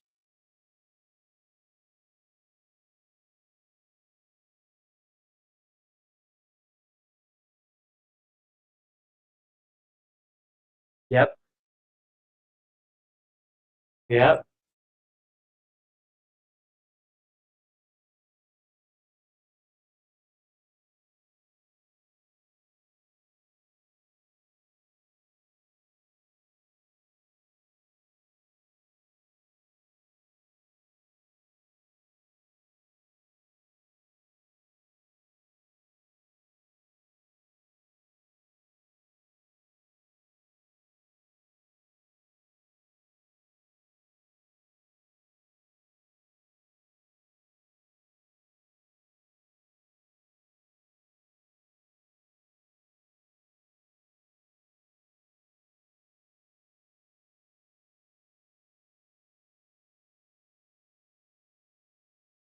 Well, rising tides lift all boats, right? And so if it is the case, and it's not guaranteed, but if it is the case in which Wonders takes off and it gets a little bit of momentum, right? I mean, the character proofs that are already in existence are going to increase in value. And I think there are going to be a lot of folks who will be like, okay, I didn't get in at this particular chapter or juncture. What if I get in on the next one? Right? What if I, take a flyer on the next opportunity for these character proofs to be showing up in existence. I know Alpha mentioned that he and his team are creating products around Wonders of the First, and Alpha owns hundreds, and his team own hundreds of character proofs, many of which are not in the first edition. And yet they are still developing IP and they're developing products that are going to take this Wonders lore and this Wonders product and this Wonders ecosystem into a new chapter. And it just goes to show that if you own the IP, you don't need to have some character in the existent set right now. You can still use it to create new things for your own marketing and sales purposes or just for your own creativity. And I think that that's the beautiful part about owning these character proofs. You get to own the opportunity to grow it regardless of whether or not it's currently in the set now or whether it's going to show up in the set in 3 years, which I think is really cool.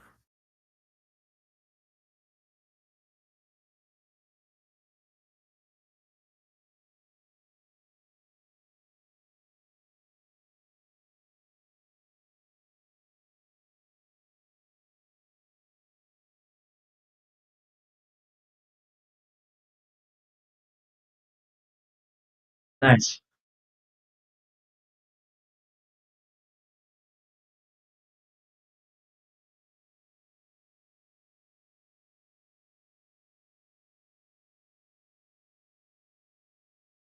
Love it. Love it. Let's go ahead and head over. We're going to truncate. We'll skip over the minors. There are a couple that were interesting, but I want to, just in the interest of time, I know we've been kind of going a little bit longer than I expected tonight. Let's go ahead and go to Home Team Heroes. Home Team Heroes have had a really interesting kind of week this week. You know, we talk about the wonders, we talk about the importance of the wonders and the beauty behind the wonders, but don't sleep on the fact that baseball and basketball is still around and the baseball this year is still continuing to have very, very consistent sales. Last week, we had Home Team Heroes Baseball with 525 sales last week. That's about average for what we would expect in terms of Home Team Heroes. It doesn't really waver between like 400 and 600. Sometimes we'll go gangbusters and go like 6, 700. But 525, the consistency is there. And Slappy, I don't know if you actually noticed this, but if you go to the color pops, the new heroes are currently on the leaderboard. The drop three the drop three heroes have actually been included in this particular in the color pops. So we have a little bit of a preview as to who is there and who is going to be up there. In fact, there is one drop three hero who is number three, King Tuck. Paul Tucker is there on in the number three spot, usurping cruise control as well. So Slappy, I need to go ahead and tend to my dogs for just 1 second. So can you just go ahead and riff off of what you're seeing for this for about 45 seconds while I go ahead and take care of this?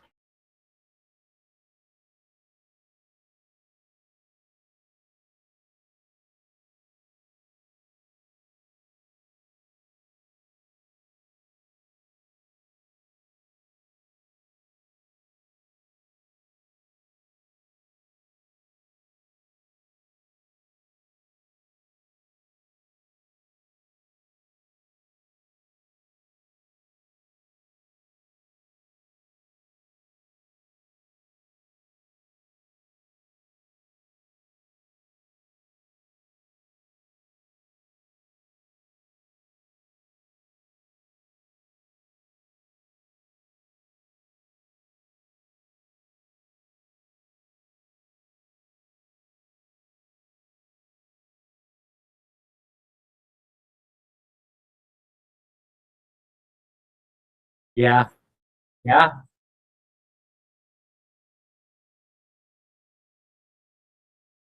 I'm bummed. I know I'm bummed because I had a 5X Gavler last season and he was just like kind of in the doldrums.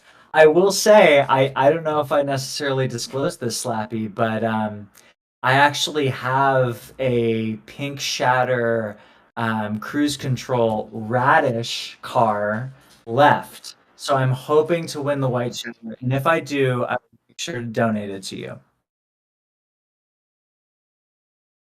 Yeah, man. Yeah, man. But yeah, Exactly. So it's really cool to see. Yeah, I mean, we've got Tatis Jr., Tattoo. That's his nickname. It's just fun getting to see the new names that show up. Freddie Freeman is Free Fall, and then we've got Crushman for Audrey Rutschman. Who else do we have? Keep scrolling down. We do see it. It does seem to be the case in which drop three. There are folks that are probably like bottom half, but there are a few that are currently sitting in the top 15. So we've got Francisco Lindor as Grin, which I think is really cool.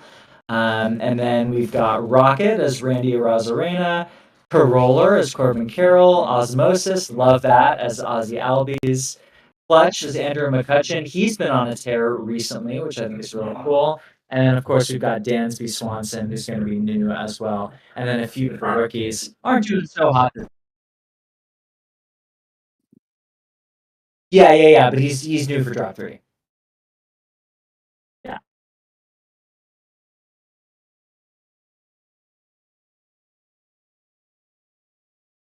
That's right. That's right. And then we've got Burglar, Estuary, Ruiz, and then Pantera, of course. Always. Yeah. Oh yeah, that's right. Wyatt Langford. Wyatt Langford as well. Sorry, the dogs are now going wild. Dogs.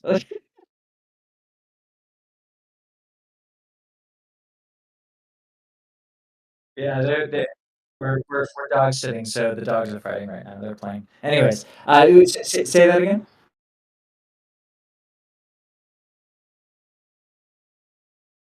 Uh huh.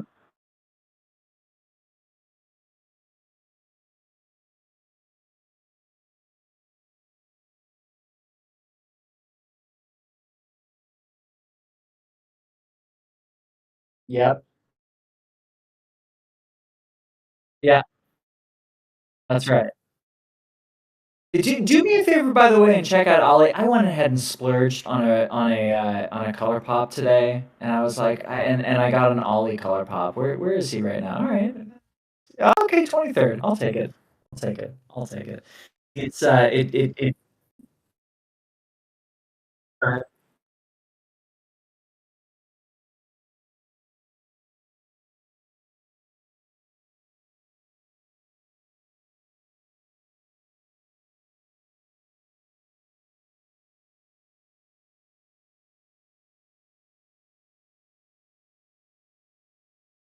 Yeah, that's a 3 for 4 game with a double, right? Like you can climb pretty easily, with a really hot day.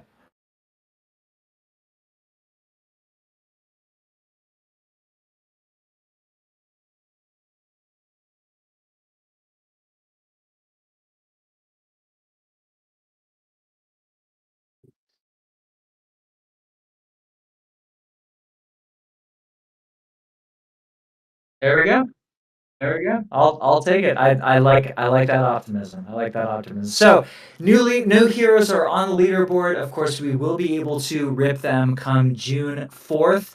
Current drop two color pops are averaging about 20,000 miles. So if you have the miles to spare and would like to roll the dice, there are, of course, a lot of Bojaxes that are still around as well if you would like to rip any of those. And don't forget, you can still earn 20% points from season one baseball as well if you would like to build up some extra points from there. Let's go ahead and go to basketball. Basketball is wrapping up in about a week and a half or maybe 2 weeks or so. We do have one team that is in the finals. That is Taysom's team that is in the finals at this point in time. So any Taysom color pops will continue to earn points at that point in time. We of course are looking to see if the Donnie Buckets or who would be the other team that has. Yes, sir. What's going on?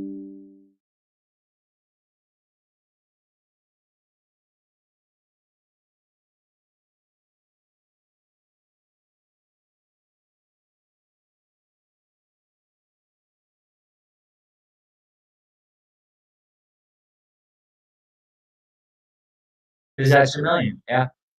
Yeah.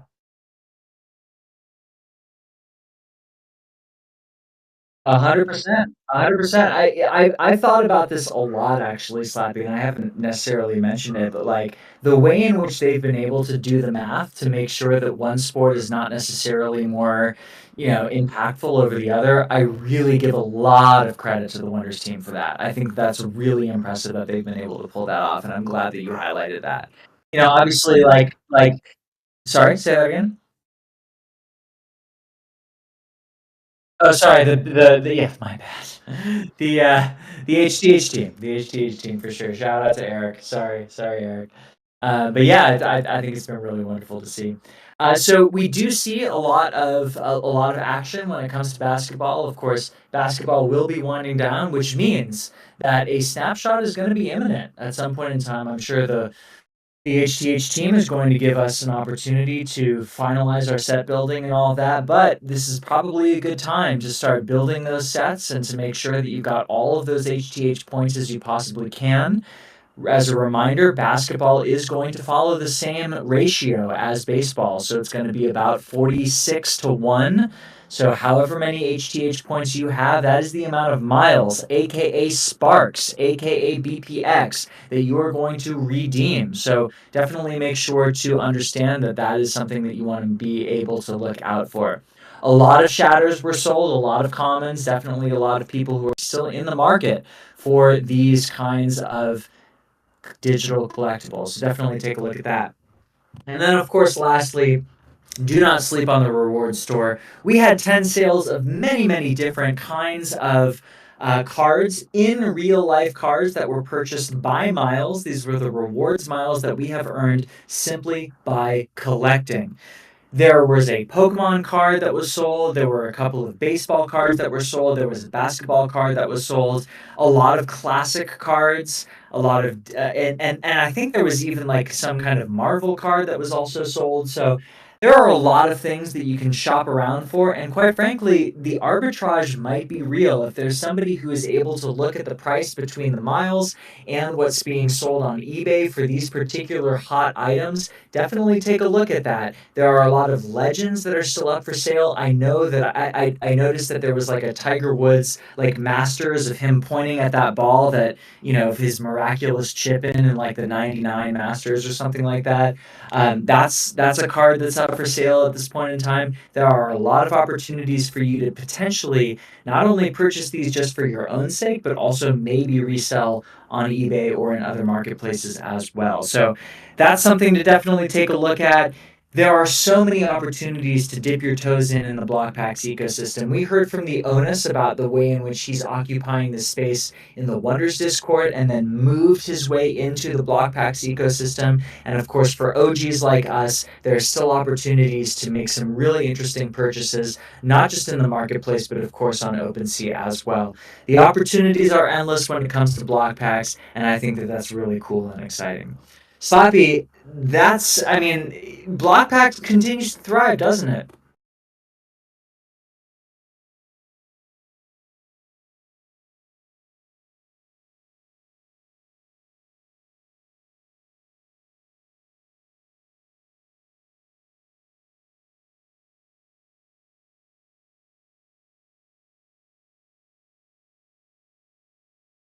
No, I'm not.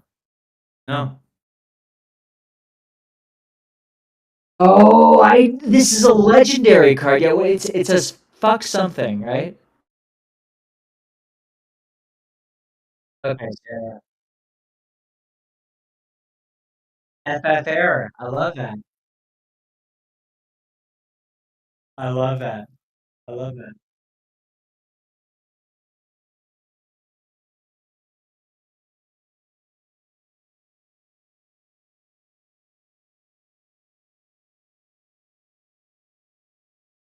Good for him.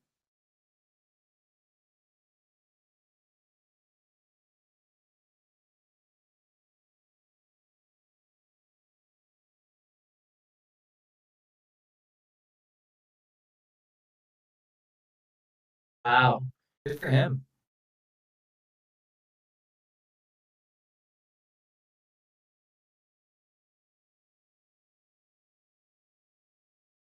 Yep.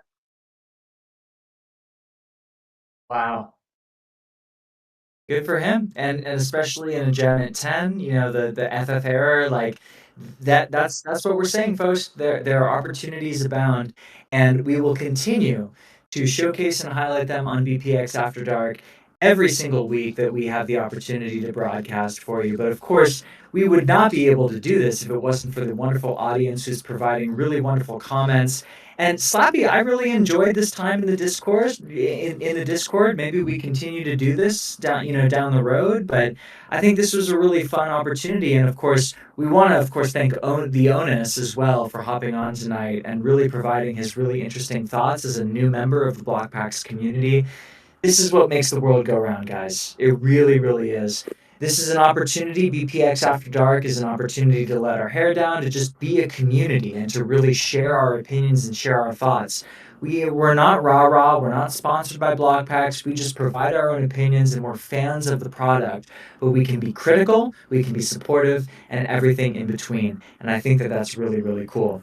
As a reminder, folks, we are going to be taking a little bit of a break when it comes to Block Packs After Dark, and just making sure that we have the opportunity to take a little bit of a summer break. We are going to be we'll be airing on June 20th, July 18th, and August 22nd.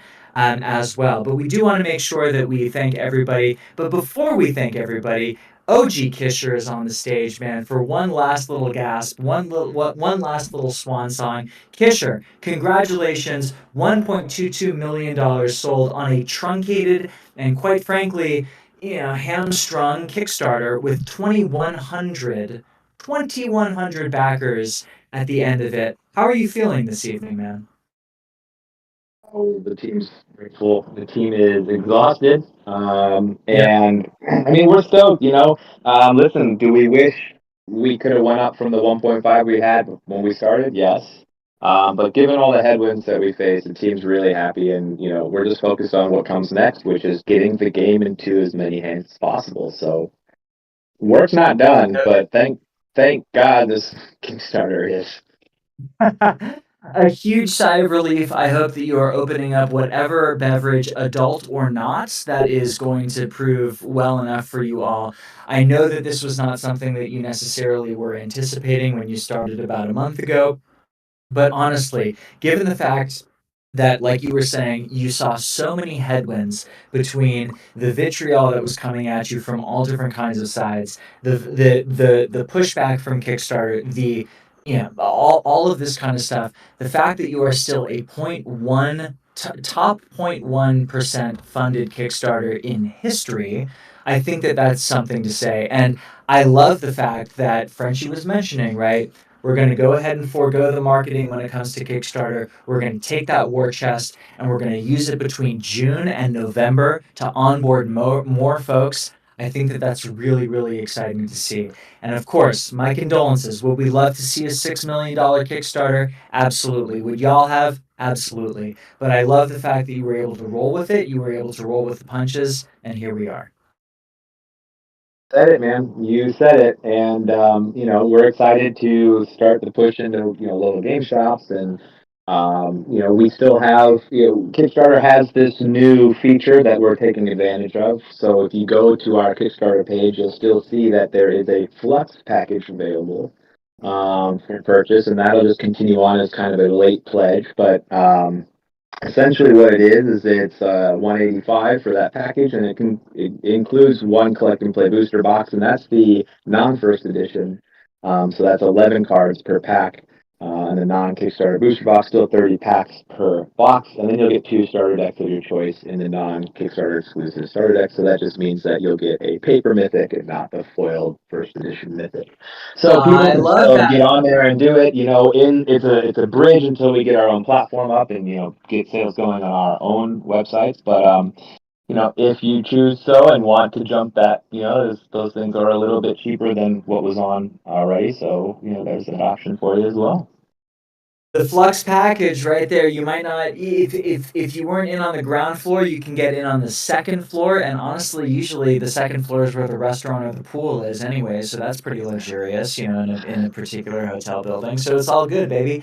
I love the fact that you are continuing to bring that energy and continuing to bring that halo effect to what I thought was an incredibly successful Kickstarter campaign, given all of the adversity that you all were facing. The Flux package is what you will look out for on the Wonders of the First Kickstarter. If you were a backer and you have any friends who did not back, who have a little bit of capital, who want to roll the dice on this incredible CCG game, that is where to go. And I'm going to go ahead and put a bounty out there. If there's anybody out there in the audience, or if there's anybody out there on the stage who refers somebody and will show me their Kickstarter Flux package purchase, I will provide a little bit of a gift, whether or not it's a pack or a couple of packs when I get them in November. I'll go ahead and sweeten the deal and make it a couple of first edition packs down the road. So you've heard it here, folks.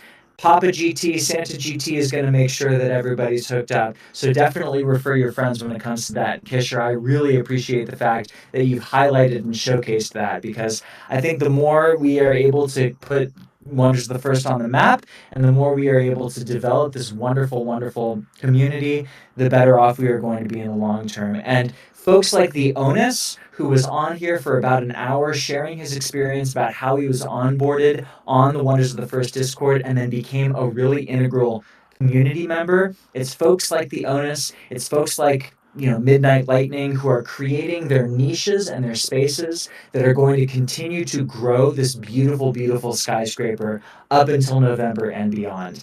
Are you seeing that kind of community engagement, Kisher? And what do you feel about that as this community continues to grow? Community's amazing, and that's what is like, it kills me the most is these people who wanted to come in and troll. We're trying to keep people from our amazing community. And I think that those who came in and played and met and interacted not only with us uh, who are there, all of our amazing mods and anybody else who's answered a question, like, speaks for itself. And I love the community we're developing, and I can't wait to bring it out and see it in action, because when we're playing at the table face to face, man, it's going to be awesome. Yep. Yep. It's funny. I've been looking for some jobs from time to time, and I've submitted my application to a lot of different places on those, like, online, the Indeeds, the LinkedIn's of the world. And I haven't gotten a lot of nibbles. And I've always been of the mindset where, for me personally, like, I know who I am pretty well, right? And for me personally, I think to myself, like, just get me in the door. Like, let me talk with a human, and, like, I can show you my stuff, right? It's a similar kind of vein that I think about when it comes to Wonders. It's like there are a lot of people who are really pushing back, but if there are those who just come into the door and, like, come into the Discord and it's like, let's talk a little bit, they understand and they recognize the kind of community that's been built. And I think that that's really special. And it's folks like TheOnus, it's folks like Midnight Lightning, it's folks like other Folks people like out there. you, Folks like, GT. I appreciate that. Appreciate that. Yes, and It's Flashy. it's folks who are able to, like, put a face or at least a name or a PFP to all of this, and where it's like, oh, actually, this isn't what people think it is. This is actually, like, who we are. And I think that that's so unbelievably important to kind of recognize. Onus, I see that you've unmuted yourself. You want to go ahead and share? Go ahead. I was just going to kind of ride along with that comment. Go ahead. Yeah. The confidence factor and whatnot, because I I saw at various points, a lot of shade thrown at the idea that, oh, all you guys ever say and answer is come to the Discord, come to the Discord. Well, there's a reason for that. Yep. And Yep. because anybody can throw up a response to a post.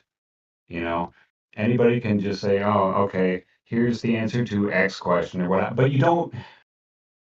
okay, you got the answer to your question, but that doesn't give you what you're really looking for, which is that trust and confidence factor.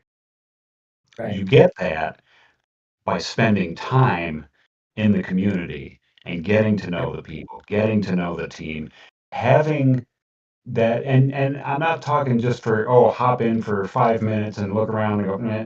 No, I mean, like I said, it took me, that couple of weeks over the course of the campaigns and whatnot to really fully immerse myself and to have enough breathing room and enough time to actually absorb patterns, to do the deeper research and to see how people reacted, not just in the moment, but over a span of time, Sure. and that's where that confidence and that's where that trust comes from.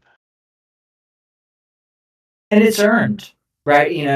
I think that in a world of instant gratification, I think everybody's looking to make a snap judgment one way or another. But at the end of the day, trust is earned. Community built takes time, and both of those things are slow, right? Like it's not a flash in the pan. And I think honestly, for those folks who are quick to judge, that's not the kind of community, and that those are not the kind of folks that we're looking for, right? Even the collectors in this space, who will never play a game of Wonders of the First, still are looking for community to be built and are putting themselves in the community because they recognize the slow burn and they recognize the slow growth that is required of something like this in order to be very, very successful. This is Yeah. not something the team is looking to create that is going to be popular in 2024 and unpopular in 2025, right? Right. Well, And with that, and some yeah. go ahead. Go I ahead. I didn't want to interrupt.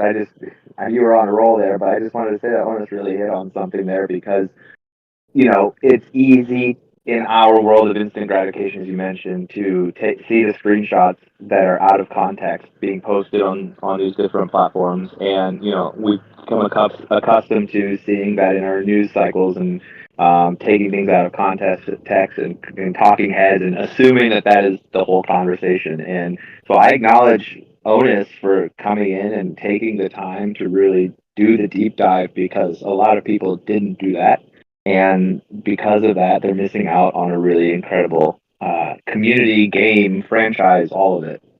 Yeah. Yeah. And that never really made sense to me. It's the point I want to keep driving home about that spending time with the community, allowing yourself enough time to build that trust or whatnot. Because even as a collector, even if you don't plan to play, even as a collector, you're looking at investment, right? So, Hmm. as an investor, if you're looking at, a new stock coming out, you're not going to watch, 1 2 minute news clip or read one article and make a decision on it. Right. You're going to do some due diligence. You're going to spend some time reading the company, Yeah. Yeah. financial And reports. Unless you're the GameStop army, let's fucking go. Well, that's true. well, it's a good point, and I think like I want to be careful here because when I think about folks who are going to read you know particular thoughts about the game without actually entering the Discord and having conversation, I don't necessarily feel sorry for them, but I feel bummed, right? Like I feel bummed that they have made up their minds based off of a decision that maybe if they spent a little bit of extra time, it would provide their life a little bit more fulfillment and enjoyment, right? And I think that like that's what's important to me. It's not necessarily whether or not I'm going to make 2x my money or whether or not it clearly like this is a well-established team who is looking to build for the long term. And I hope that there are folks that will continue to be open to entering in the Discord, having conversations, asking good questions, pushing back, and for the community members to welcome them with open arms. And it's folks like Kisher, it's folks like TheOnus who will continue to develop and provide that kind of narrative that will hopefully provide a lot of growth for this card game. And I'm super stoked for it. I congratulate the Wonders team and all that they've done, especially with the adversity that they've received over the last month or so. And I can't wait to see what is in store in these next 6 months or 7 months up until the launch. I can't wait to have those packs in my hand, and I can't wait to have a Radish Discord spaces where we get to open a few packs and, of course, give away a few packs. And for those of you who are just hopping in, I said Kisher dropped a little bit of alpha for us. If you were not somebody who backed the Kickstarter, or if you know somebody who didn't back the Kickstarter and still would like to back the Kickstarter, there is the Flux package that is still available on the Wonders of the First, and I have said it here and I will lock it down, guaranteed. Shout out Charles Barkley. If you have somebody who goes ahead and buys a Flux package between now and the time in which it is over, I will provide a first edition pack for everybody who did that. So make sure that everybody knows that you do that. Please make sure that you go ahead and continue to preach the good gospel of Wonders of the First. Kisher, do you have any final thoughts before we go ahead and conclude BPX After Dark tonight? Oh, Slappy, go ahead. 3 things. One, for the folks who are in the audience, is that for GT's guarantee, if you could point him to the YouTube, the recording of this, that way people will go and listen to it, and try to get more people to listen to it. Number 2, just I noticed that I had a notification come on that American Express declined the charge, even though I went through this with the first Wonders, and I had to talk to the fraud department, let them know I was not being defrauded, and Yep. just so people are aware, it declined it the first time. I got a message from Kickstarter that says I have 7 days to rectify it. So if anybody's worried about their credit There card you go. declining it, there's a process. Looks like they're going to give us 7 days so you can straighten everything out. And then the final thing I just wanted to ask Kisher GT is that if he would, after everything that happened with Kickstarter, like obviously for folks who don't know, like I know Onus is just kind of meeting Kisher here on the Wonders project, is that Kisher is an extremely accomplished individual, not just in art, but in creative art, but in many facets. And so, Kisher, you are always up to something. Would you ever support now that it's over, you can speak freely. Would you ever support the Wonders team using Kickstarter again? As you can see, and like, don't never say never, but would you ever want to use Kickstarter again for Wonders? And then would you ever seek them out to use it for a project that you created yourself or one you were working on? No, we're not going to use Kickstarter again. We wanted to, and it had the first one gone well, we would have sought out a longer term partnership. But I can say with almost, I will call it 99.9% certainty that we will not use Kickstarter ever again. I will continue to back projects that I believe in, should the project creators, whoever those be in the future, choose to use Kickstarter, because I believe in funding projects by creators in that way. But I won't ever, based on my experience with Kickstarter, I won't ever tell people to use that as their main platform. I think there are other ones out there that are just as good. Kisher, how many projects have you backed on Kickstarter, would you say, over your lifetime? Not many. So under 20. That's under 5. Oh, okay. All right. Yeah. Yeah. Thanks for I've your used honesty. Indiegogo in the past, but yeah. Okay, cool. And there you then have to it, GT, to Yeah. close out, if I had anything last to say, thanks to everyone who backed, and we appreciate your support. And me and Bear are going to have a drink now, so I am going to jump. Hey. And, I love that. appreciate all the support. Shout out to Bear. His dulcet tones on that YouTube video were definitely well received. And again, I think obviously the dollar amount might not have been as much as it was for the first round. But what I loved seeing in these last 12 hours or so was the influx of backers. I think we had like something between like 600 and 700 new backers in these last 12 hours. I loved getting to see that. the continual growth of the community will remain strong. And it's folks like us who are in the community right now listening to BPX After Dark. It's folks who have stepped on stage and shared their thoughts who will continue to grow this community. And we thank you from the bottom of our hearts. That's going to go ahead and do it for us on this edition of BPX After Dark, produced by Radish Digital, the official media partner of BlockPax. That is digital with a J. If you have any questions, or if you would, of course, like to hop on any rips that are going on, Radish Marketplace is the place to be. And of course, if you want to hop on the Kickstarter and go ahead and back the Flux package, go ahead and hop on the Kickstarter. It is there and available for you. I, GT, have been your host, and I want to thank everybody who offered their thoughts in this particular Discord chat and also in the comments section. Thank you for the gift of your time. I also want to thank anybody who's provided support, feedback, or constructive criticism over the weeks to make BPX After Dark the best show it possibly can be. This is a community-based show, and you continue to deliver in spades through your input and, of course, your attendance. I am grateful for your time, patience, and input. We are the best community out there in all of the digital and collectible card game spaces. And I truly, fervently believe that. That's going to do it for us tonight. We are going to see you next time on June 20th. We are going to take a month break. We are going to stagger our BPX After Dark times with, of course, BPX Break Room. Jen will be on June 5th. I will be on June 20th. July 18th and August 22nd. We'll do once a month for BPX After Dark before we get back to our regularly scheduled programming. But of course, do look out for me. I will go ahead and try to host a few spaces in the Wonders of the First Discord as well when it comes to hype and when it comes to just community engagement as well. So do look out for me at that point in time. I want to thank TheOnus. I want to thank Kisher, and I want to thank everybody else who hopped on stage. I will catch you all in June of this year.